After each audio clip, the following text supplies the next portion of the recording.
Hello students, welcome to Learn Me Now. Today we are going to learn phrasal verb. तो phrasal verb का part 1 हमने देख लिया, आज हम पढ़ेंगे पार्ट 2. सो लेट्स रिमाइंड कि phrasal verb क्या है. phrasal verb verb या प्रीपोजिशन का सेट या फिर verb के साथ एडवर्ब का सेट या फिर verb के साथ एडवर्ब और प्रीपोजिशन दोनों का सेट, इस तरह के सेट में आता है phrasal verb और एक कंप्लीट यूनिट बनाता है जिसका अपना मीनिंग होता है. मीनिंग क्लियर करने के लिए एक यूनिट बनकर आता है, वो अपना मीनिंग देता है जिसको फ्रेजल वर्ब कहते हैं. See the example: get up, look into, turn off, write down, get on with, came up with, etcetera. He gets up early in the morning, वह सुबह में जल्दी उठता है. See turn off the television, उसने TV को off किया, close किया, शट किया. I didn't really get on with my cousins, मैं वास्तव में अपने कजन्स के साथ बहुत फ्रेंडली नहीं हूँ, दिल की बात नहीं कर सकता हूँ. तो हम देख रहे हैं कि पहले सेंटेंस में वर्ब आया है प्रीपोजिशन के साथ, दूसरे सेंटेंस में वर्ब आया है एडवर्ब के साथ और तीसरे सेंटेंस में वर्ब आया है एडवर्ब और प्रीपोजिशन के साथ, और इसका अपना एक मीनिंग निकलता है सेंटेंस में. ये सेंटेंस की मीनिंग को क्लियर करता है अपना मीनिंग देकर. नाउ इस वीडियो में हम देखें types of phrasal verbs. Phrasal verbs के कितने टाइप्स होते हैं?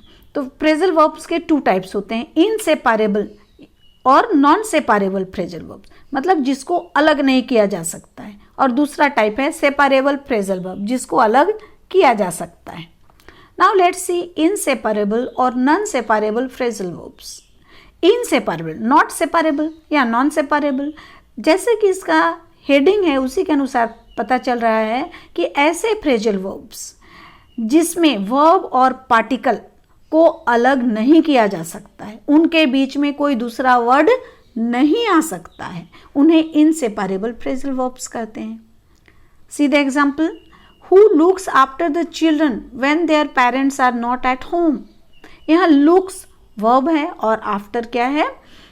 एडवर्ब है. तो लुक्स और आफ्टर को हम अलग नहीं कर सकते, दोनों एक साथ ही आएंगे तभी इसका मीनिंग क्लियर होता है. तो जब पेरेंट्स घर पर नहीं होते हैं तो बच्चों की देखभाल कौन करता है?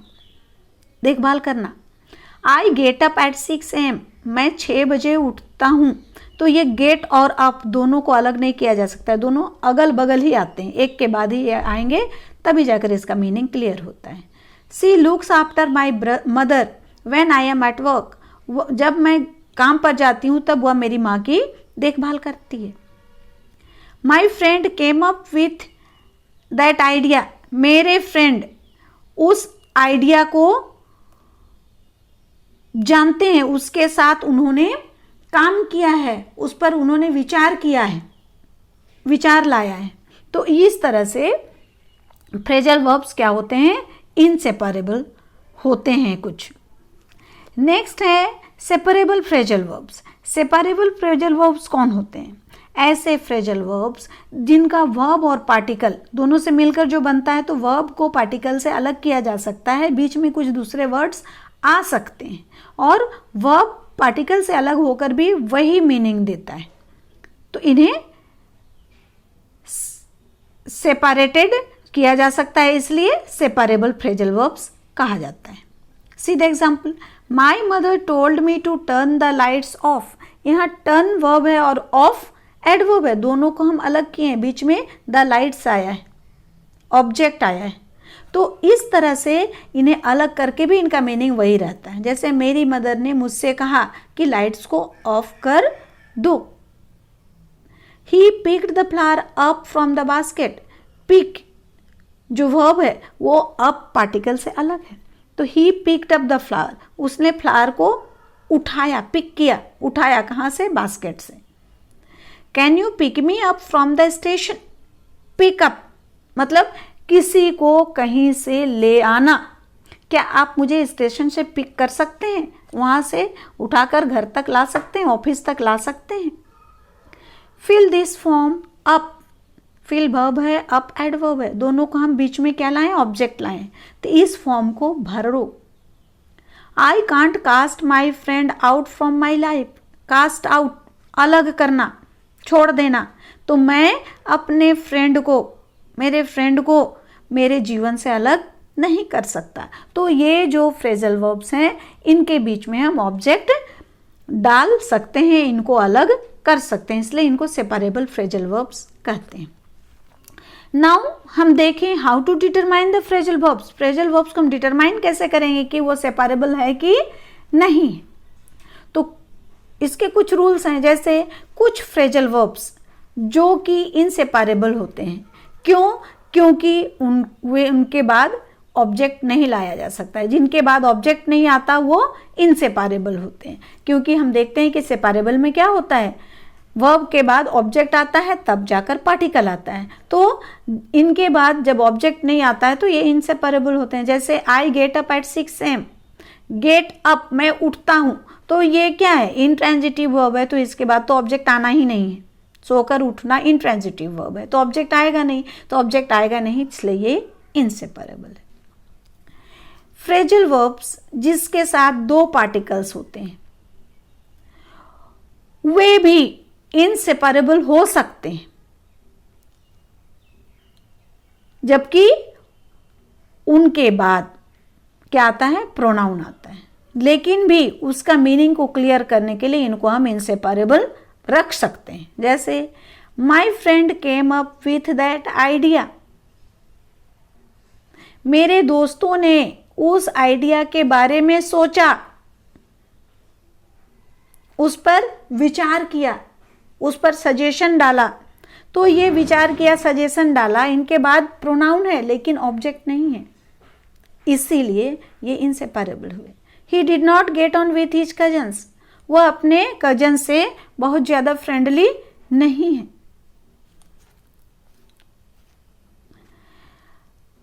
जहां पर फ्रेजल वर्ब में कोई प्रीपोजिशन हो और वो प्रीपोजिशन हेड हो, मतलब प्रीपोजिशन का मीनिंग ज्यादा क्लियर हो, वो फ्रेजल वर्ब के मीनिंग को क्लियर करता हो, जिसको हम प्रीपोजिशनल फ्रेज भी कहते हैं और प्रीपोजिशनल वर्ब भी कह सकते हैं। तो प्रीपोजिशनल फ्रेज में फ्रेजल वर्ब को ट्रांजिटिव वर्ब की तरह सोचा जा सकता है, लेकिन ये इनसेपरेबल होते हैं। क्यों? इसके बाद जो आते हैं वो कॉम्प्लीमेंट होते हैं। See the example, who was looking after the kids, look after देखभाल करना। तो ये इनसेपरेबल क्यों है कि देखभाल करना ये ट्रांजिटिव की तरह विचार किया जा रहा है, लेकिन है नहीं ट्रांजिटिव, यहां आफ्टर पर जोर दिया जा रहा है। लुकिंग आफ्टर, कौन उसकी देखभाल करता है, बच्चों की, तो ये द किड्स जो है ये ट्रांजिटिव की तरह माना जा रहा है, लेकिन ये क्या है, कॉम्प्लीमेंट है।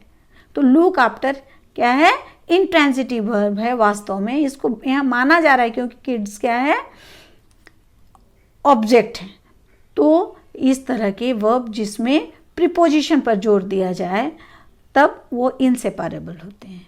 ही ran into an old friend, ran into collide करना, टकरा जाना, वह अचानक से अपने पुराने दोस्त से टकरा गया। तो टकरा जाना क्या है, यहाँ एन ओल्ड फ्रेंड दिख रहा है कि ये फ्रेंड क्या है, ऑब्जेक्ट हो सकता है, बट ये ऑब्जेक्ट नहीं है, क्या है, कॉम्प्लीमेंट, इसलिए रैन इनटू इनसेपरेबल। जैसे कि हमने देखा कि प्रीपोजिशनल वर्ब जिसमें प्रीपोजिशन क्या है, इंपॉर्टेंट है, हेड होता है, वो मीनिंग को ज़्यादा क्लियर करता है, तो वह इनसेपरेबल होता है। उसी तरह पार्टिकल प्रीपोजिशनल वर्ब्स जो होते हैं उस वे भी इनसेपरेबल होते हैं। जैसे फर्स्ट सेंटेंस देखिए, the authority looked into the matter, looked into क्या है, प्रीपोजिशनल वर्ब है, तो इसको हम सेपरेट नहीं कर सकते, एग्जामिन करना। उसी तरह सेकेंड और third line particle prepositional verb है कि प्रीपोजिशनल फ्रेज के साथ में प्रीपोजिशन भी और एडवर्ब भी है इसमें वर्ब के साथ में। Who can put up with such insults, कौन इतना इंसल्ट टॉलरेट कर सकता है, पुट अप विथ मतलब टॉलरेट करना, कौन इतना इंसल्ट बर्दाश्त कर सकता है, तो ये क्या है, इनसेपरेबल है। He is looking forward to your help, वह उम्मीद कर रहा है, एक्सपेक्ट कर रहा है, आपके हेल्प की उम्मीद कर रहा है। तो ये पार्टिकल प्रीपोजिशनल वर्ब्स भी प्रीपोजिशनल वर्ब की तरह क्या होते हैं, इनसेपरेबल होते हैं। कब? जब पार्टिकल्स इंपॉर्टेंट होते हैं, पार्टिकल्स ज़्यादा मीनिंग को क्लियर करते हैं, वर्ब से ज़्यादा पावरफुल होते हैं तब। नेक्स्ट हम कैसे डिटरमाइन करेंगे कि जब कोई एलिमेंट एक पार्टिकल है और वह प्रीपोजिशन की तरह यूज नहीं किया जाता है, कंस्ट्रक्ट नहीं किया जाता है, इसके बाद कोई कॉम्प्लीमेंट नहीं आता सेंटेंस को पूरा करने के लिए, तो ये पार्टिकल क्या करता है कि कॉम्प्लीमेंट नहीं लेता है। और ऐसे वर्ब्स जो ट्रांजिटिव भी हो सकते हैं और इंट्रांजिटिव भी, अगर वे ट्रांजिटिव हुए, अगर उन्हें हम ट्रांजिटिव माने, ट्रांजिटिव है मतलब उसमें ऑब्जेक्ट आएगा उसके बाद, तब ऑब्जेक्ट के कारण वह सेपरेबल हो जाएगा। हमने देखा कि वर्ब के बाद ऑब्जेक्ट अगर आया तो ऑब्जेक्ट बीच में आ जाता है और उसके बाद पार्टिकल आता है, तो ये ट्रांजिटिव भी हो सकते हैं, इंट्रांजिटिव भी हो सकते हैं। अगर उसमें ट्रांजिटिव हुआ, उसमें ऑब्जेक्ट आया, तब वह सेपरेबल जरूर होगा। जैसे he brought that up thrice, उसने इस केस को 3 बार पुट किया, 3 बार लोगों के सामने कंसिडरेशन के लिए रखा, ध्यान दिलाने के लिए 3 बार इस पर रखा। तो ऐसे केस में ये दैट, वह जो ऑब्जेक्ट है, वह जो मैटर है, उसके कारण इसको सेपरेबल बनाना पड़ा, अलग किया गया, brought up. She should think it over, it क्या है, यहाँ ऑब्जेक्ट है, उसको इस पर विचार करना चाहिए केयरफुली, किसी चीज पर कंसीडर करना, विचार करना, तो इस विषय पर उसको विचार करना चाहिए। तो ये इस विषय क्या है, ऑब्जेक्ट है, इसीलिए ये सेपरेबल हुए। ही हैंडेड इट इन,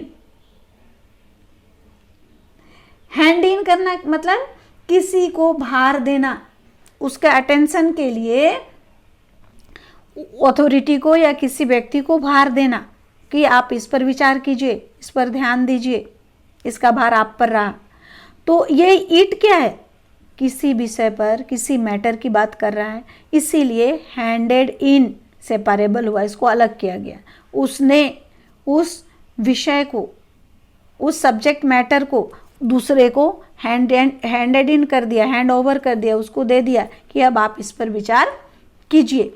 तो जब ऑब्जेक्ट आए तो सेपरेबल, ऑब्जेक्ट ना रहे, कॉम्प्लीमेंट आए तो इनसेपरेबल। ये सिंपल सा फंडा है। सो स्टूडेंट्स, आई होप कि फ्रेजल वर्ब्स के काइंड्स, सेपरेबल, नॉन सेपरेबल के बारे आप अच्छी तरह समझ गए, और कहाँ पर सेपरेट करेंगे उसको, कहाँ सेपरेट नहीं करेंगे फ्रेजल वर्ब को, इसके बारे भी समझ गए होंगे। सो आपको मेरा ये वीडियो कैसा लगा, इस पर कमेंट करें, पसंद आया तो लाइक करें, शेयर करें और मेरे चैनल को ज़रूर से ज़रूर सब्सक्राइब करें। थैंक्स।